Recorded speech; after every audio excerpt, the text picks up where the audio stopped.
আসসালামু আলাইকুম। ঠিক এই মুহূর্তে দাঁড়িয়ে আছি বাংলাদেশের অন্যতম প্রাচীন একটি প্রত্নতত্ত্ব নিদর্শনে। এটি নরপতি ধাপ বা ভাসু বিহার নামে পরিচিত। এটি বগুড়া জেলার শিবগঞ্জ উপজেলার বিহার ইউনিয়নে অবস্থিত। এর অবস্থান বগুড়ার মহাস্থানগড় থেকে 6 কিলোমিটার পশ্চিমে। মূলত আমরা নওগাঁর যে পাহাড়পুর সম্পদ বিহার দেখি, ঠিক সেরকম একটি বৌদ্ধ বিহার এটি।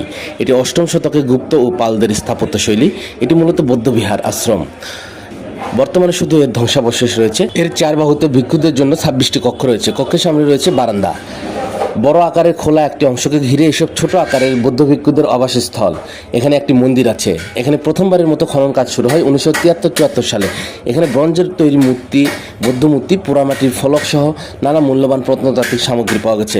একজন চাইনিজ পরিব্রাজক হিউয়েন সাং 638 সালে এখানে আসেন এবং এর নামকরণ করেন পো বা বিশ্ববিহার। এটি প্রাচীন বাংলার ঐতিহাসিক নিদর্শন।